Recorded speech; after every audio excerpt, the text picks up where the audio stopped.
तो चलिए question number 4 करते हैं, पेज नंबर 216 का। तो ये क्वेश्चन में बोला जा रहा है कि हमारे पास तीन रजिस्टर्स हैं, तीनों रजिस्टर्स का वैल्यू गिवन है हमें 2 ओम 3 ओम एंड 6 ओम। ये तीन रजिस्टर्स हैं। हमें तीनों रजिस्टर को कैसे अरेंजमेंट में डालना है कि हमें इक्विवेलेंट रेजिस्टेंस 4 ओम मिले और 1 ओम मिले। ठीक है, फर्स्ट केस में हमें तीनों को इस तरह अरेंज करना है जिससे हमें 4 ओम का इक्विवेलेंट रेजिस्टेंस मिले, और दूसरे में हमें इस तरह से इनको अरेंज करना है जिससे 1 ओम का इक्विवेलेंट रेजिस्टेंस मिले। देखो, दूसरा वाला गेस करना बहुत ही सिंपल है। इसको हीट एंड ट्रायल मेथड से भी हम बनाएंगे, अलग अलग कॉम्बिनेशन करेंगे हम। बट इसको सेकंड वाला जो रेजिस्टेंस है, इक्विवेलेंट रेजिस्टेंस 1 ओम, इसको गेस करना बहुत ही सिंपल है। कैसे, ये देखो, मैंने आपको बताया था जब आपको रेजिस्टेंस सबसे कम चाहिए तो कुछ नहीं करना, सारे रेजिस्टर्स को पैरेलल में कनेक्ट कर दो, सबसे कम रेजिस्टेंस आपको निकल कर आएगा। तो यहाँ देखो, इन तीनों रेजिस्टर्स में सबसे कम रेजिस्टर इसका है, सबसे कम रेजिस्टेंस है इसका 2 ओम। अब 2 ओम से भी कम है 1 ओम, तो इससे कम आ रहा है, मतलब ये तीनों हो सकता है 99% ये चांसेस है कि हो सकता है ये तीनों पैरेलल में कनेक्ट किया गया हो, तभी जा करके ये 1 ओम निकल कर आ रहा होगा। तो एक बार हम इसको चेक कर लेते हैं। तो क्वेश्चन नंबर बी पहले हम चेक कर लेते हैं, फिर क्वेश्चन नंबर ए पे आएंगे, वहाँ अरेंजमेंट करना पड़ेगा हमें। क्वेश्चन नंबर बी में तीनों को पैरेलल में कनेक्ट करते हैं। तो ये 2 ओम, ये 2 ओम और ये 2 ओम।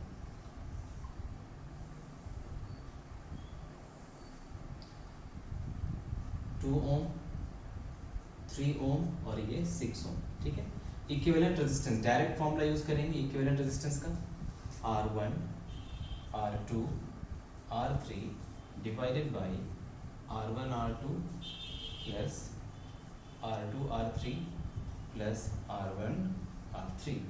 चलो देखो, वैल्यूज पुट कर लेते हैं। R1 R2 R3, 2 into 3 into 6, 2 into 3 into 6 divided by 2 into 3, 6 plus 6 into 3, 18 plus 6 into 2, 12. So this is 2 into 3 into 6 divided by 18, and this is 12. 12 plus 18 is 10 plus 10 20, 8 plus 2 10, 30, 30 plus 6 is 36. Is it correct? 8 9 10 carry 1 2 3, yes, 36.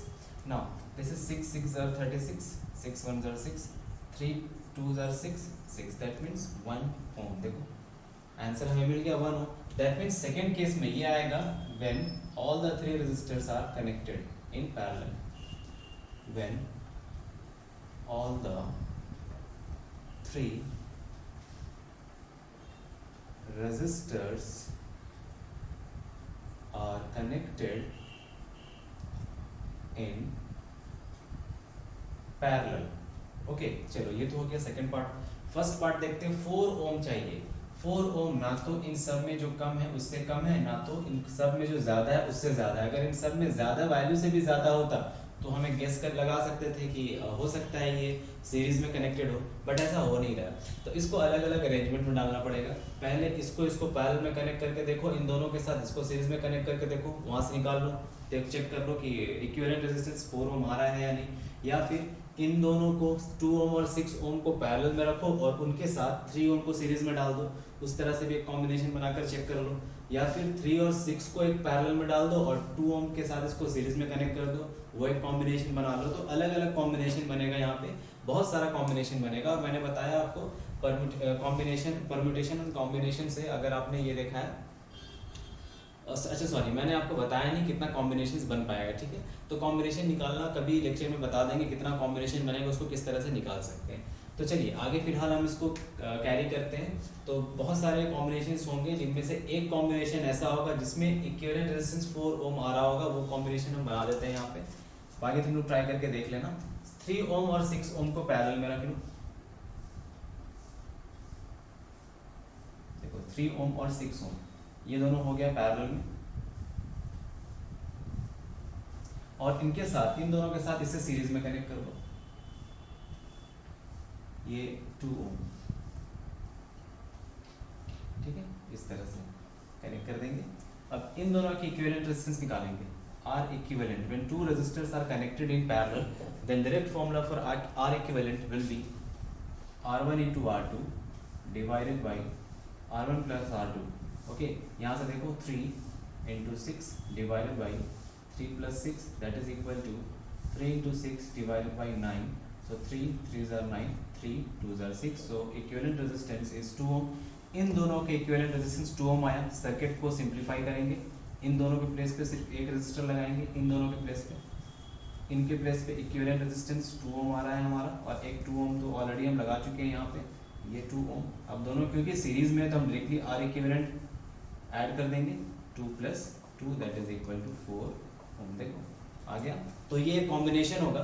यहाँ पे आपका answer करना पड़ेगा 3 and 6 ohm resistors must be connected in parallel and 2 ohm should be connected in series with this 2 ohm resistor, with this 3 and 6 ohm resistor. Okay, यहाँ लिखो connecting 3 ohm and 6 ohm in parallel and 2 ohm in series with in series, that's it. So इस तरह से हम निकाल सकते हैं, ठीक है। इस तरह से अरेंजमेंट दिया जा सकता है आपको एग्जामिनेशन में कि 4-5 रेजिस्टर्स हैं, आप बताइए कि उनमें आपको एक पर्टिकुलर एक गिवन रेजिस्टेंस होगा, इक्विवेलेंट रेजिस्टेंस किस तरह वो आएगा, तो आपको अरेंजमेंट लगाना पड़ेगा। और यहाँ पे एक गेसिंग काम कर सकता है आपका मैक्सिमम और मिनिमम रेजिस्टेंस का। देखो आर इक्विवेलेंट जब तुम सीरीज में निकालोगे तो जो इक्विवेलेंट रेजिस्टेंस निकल कर आएगा सीरीज के केस में तो मैक्सिमम आता है उसमें। जैसे अगर इन तीनों का हम सीरीज में कॉम्बिनेशन करके अगर इक्विवेलेंट रेजिस्टेंस निकालने की कोशिश करते हैं तो इन तीनों में सबसे ज़्यादा वैल्यू 6 ओम का है, तो 6 ओम से भी ज़्यादा बड़ा वैल्यू आएगा सीरीज में, ठीक है। और इन तीनों को अगर हम पैरेलल में कनेक्ट करते हैं तो इन तीनों में जो सबसे छोटा वैल्यू उससे छोटा वैल्यू ही आएगा पैरेलल कॉम्बिनेशन में। तो ये एक कॉन्सेप्ट है, ठीक। ओके।